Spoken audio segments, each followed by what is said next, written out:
नमस्कार। ये वीडियो थोड़ी सी मोटिवेशनल है।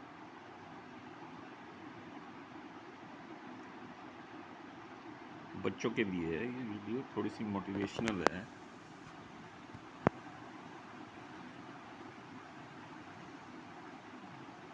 कुछ अपनी लाइफ से ही मैं उसमें बोलूँगा। हम जब छोटे थे ना, तो हमारे माँ बाप पढ़े लिखे नहीं थे। मेरी मदर 3rd तक पढ़ी थी और फादर भी 3rd या 4th तक पढ़े थे, और डीटीसी में वो ड्राइवर थे। तो मदर घर में काम करती थी और फिर उसने थोड़ा सा लिफाफे बनाने शुरू किए और वो बेचने शुरू किए। यानी हमारा इनकम सोर्स ना के बराबर था। तो पढ़ाई कहाँ से होगी? सरकारी स्कूल में जाते थे हम, उसमें कोई ख़ास फीस भी नहीं लगती थी। तो मेरे माँ बाप की इच्छा थी कि हमारे बच्चे पढ़े लिखे हों।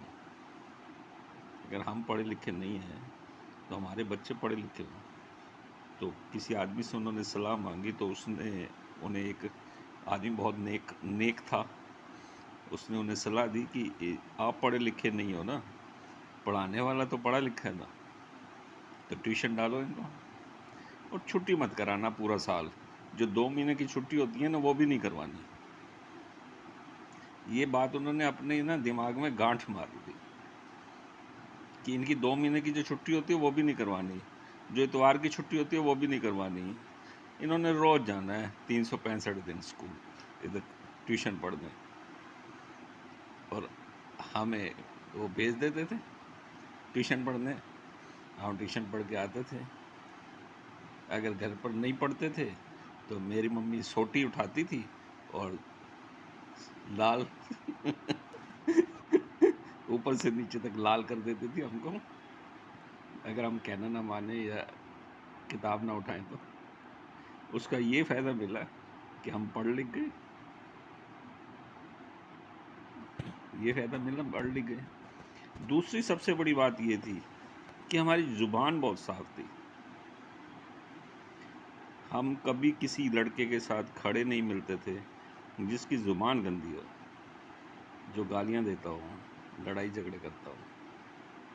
अगर ये बात हमारी माँ को पता चल जाए कि ये उसके साथ खड़ा है और वो गालियाँ देता है, तो फिर हमारी तो पिटाई होगी ही होगी। ये बहुत बड़ी बात थी। उसका कारण सबसे बड़ा हुआ कि हमारी ज़ुबान बहुत साफ थी। हम पढ़ लिख तो गए, ऐब कोई नहीं, ज़ुबान बिल्कुल साफ। ये मैं बात इसलिए बता रहा हूँ, आजकल की जो नौजवान पीढ़ी है ना, ये उसको बता रहा हूँ। अपना कैरियर आपने खुद बनाना होता है, किसी और ने नहीं बनाना। आप में ताकत भगवान ने दे रखी है अपने कैरियर को बनाने की। अगर आप कोशिश करें, प्रयत्न करें, तो आप सब कुछ बना सकते हैं अपने लिए। हर चीज़ आपके इर्द गिर्द अवेलेबल है। भगवान ने वो अवेलेबल करके दी है। अगर नहीं होगी तो अवेलेबल हो जाएगी, ये भी है। लेकिन उसके लिए एफर्ट आपने रखना है, विचार आपने रखना है और प्रयत्न आपने करना है। आपके प्रयत्न को देखते हुए आगे का माहौल जो है चेंज हो जाता है, आपकी ज़रूरत के अनुसार। लेकिन प्रयत्न आपने करना है। कोई चीज़ अगर आपको नहीं आती तो आपको नहीं आती ना, दूसरे को तो आती है ना। जिसको आती है वो खुद ब खुद आकर आपको बता के चला जाएगा। ये मेरा खुद का एक्सपीरियंस है। ये खुद का एक्सपीरियंस है कि संसार आपकी मदद के लिए हमेशा तैयार रहता है, लेकिन वो मदद तब करता है जब आप खुद एफर्ट करते हैं और मन बनाते हैं एफर्ट करने का, और उस एफर्ट में वो टेस्ट करता है आपको कि आप कितने पक्के हैं इस एफर्ट में। संसार टेस्ट करता है आपको कि आप उस एफर्ट में पक्के कितने हैं। जहाँ वो देखता है कि आप एफर्ट में बहुत पक्के हैं, फिर उसके बाद आपके लिए मदद पूरी तरह खुलती है और हर चीज़ मदद के लिए आती है। लेकिन उस एफर्ट में वो आप कितने परसेंटेज हैं, आपका एफर्ट में 10% मन तो नहीं लगा रहे, 20% मन तो नहीं लगा रहे। जहाँ उसे लगता है कि आपका मन जो है उस एफर्ट में 100% है, तो संसार अपने दरवाजे खोलता है आपके लिए। ये संसार जो मैं बोल रहा हूँ, ये भगवान की माया को बोल रहा हूँ,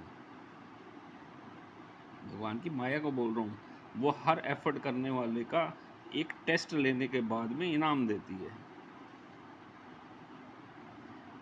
इसलिए आप अपने में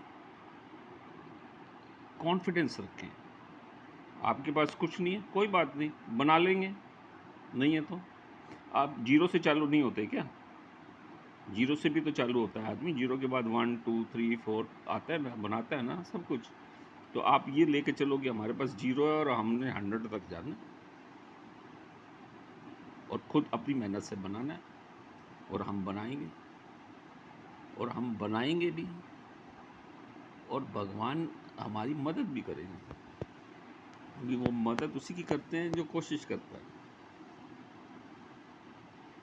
तो और आप बना भी लेंगे, हर चीज़ आपको अवेलेबल हो जाएगी। एक कॉन्फिडेंस रखो कि मैं अपने में कॉन्फिडेंस रखता हूँ, मेरा अपने में जोश है, मैं हर चीज़ बना लूँगा अपने लिए।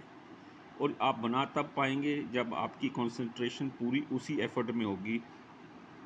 बाकी सारी चीज़ें छोड़ दो, जितनी चीज़ें हैं वो सब छोड़ दो, अपना कंसंट्रेशन उसी एफर्ट में रखो जिस चीज़ को आप करना चाहते हैं। और दूसरी चीज़ सबसे बड़ी, एफर्ट पवित्र होना चाहिए। जो टारगेट है ना, वो बिल्कुल पवित्र होना चाहिए, साफ सुथरा टारगेट। कोई धोखाधड़ी वाला टारगेट नहीं होना चाहिए,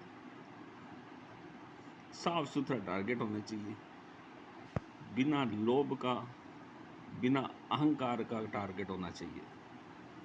आप उसको अचीव कर लोगे 100%। आपकी भाषा बिल्कुल शुद्ध होनी चाहिए। ये नहीं माँ पहन दिया गला कट दिया है साफ सुथरा होना चाहिए। अगर हैं आप में ये बातें तो उनको निकालो। आप निकाल सकते हैं, दूसरों ने डाली हैं आप में, आपने नहीं डाली। जितनी आदतें आप में आती हैं वो आप नहीं डालते। कोई पड़ोस में आता है, मिलता है और डाल के चला जाता है, निकाल के फेंको उसे, उन आदतों को। दूसरे ने डाल रखी है वो आपने। पीने की अगर आदत है तो वो दूसरे ने डाली है आपने। गाली देने की आदत है तो दूसरे ने डाली है वो आपने। क्या उसके गंद को संभाल के रखोगे? फेंको उसे वापस। तो उसको क्या अपने पास रख, लेके जा अपना गंद। मैं कोई कूड़ेदान हूँ जो मेरे में फेंक रखा है तुमने? अपने आप को साफ बनाओ, अंदर से और बाहर से। अपने आप को साफ बनाओ। जब साफ बनाओगे तभी तो उस साफ जगह पे कोई आके बैठेगा। गंदी जगह पे बिठाओगे क्या किसी को? कहते नहीं है, मन जो है वो भगवान का स्थान है। तो मन को साफ रखोगे उस स्थान पे, तभी तो भगवान आके बैठेंगे। अगर मन में गंदगी होगी, गंदा होगा, शरीर में गंदगी डाल के रखोगे, तो फिर भगवान कहाँ आकर बैठेंगे? वो नहीं आकर बैठेंगे। उनको तो एकदम साफ सुथरी चीज़ चाहिए, तब उस स्थान को वो ग्रहण करते हैं। तो साफ बनाओ ना अपने शरीर को, मन को, शरीर को साफ बनाओ। जितनी आदतें औरों ने डाली हैं आप में, क्या पैदा हुए थे तो गालियाँ देते हुए पैदा हुए थे? या हाथ में शराब का कप था या गिलास था जब पैदा हुए थे? नहीं ना, दोनों चीज़ें नहीं थी ना। तो दूसरों ने डाली ना आप में, तो निकाल के फेंको ना उनको। कोशिश करने से हर चीज़ पॉसिबल है, कोशिश ना करने से वो पॉसिबल नहीं होती। इसी तरह आपने जो टारगेट सिद्ध करेंगे कि हमें ये टारगेट अचीव करना है लाइफ में, वो आपकी कोशिश पर डिपेंड है, सोर्सेज पर डिपेंड नहीं है। सोर्सेज तो अवेलेबल हैं, आपने नज़र घुमा के नहीं देखी। कोशिश आपकी 100% होनी चाहिए, सोर्सेज आपको मिल जाएंगे उसको अचीव करने के। अपनी कोशिश नहीं छोड़नी, कोशिश में 100% मन लगा के रखना है और इसको अचीव करके रहूँगा, ये पूरा आपका दृढ़ निश्चय होना चाहिए और 100% शुद्ध होना चाहिए। जो टारगेट है वो 100% शुद्ध भलाई वाला, आपका अपने निजी स्वार्थ से भी अगर अलग है वो टारगेट, फिर तो उसे अचीव करने की कोई मेरे ख्याल से कोशिश भी ज़्यादा नहीं करनी पड़ती, अगर वो भाव उसमें निस्वार्थ है तो। धन्यवाद, आपके काम आएंगी बातें।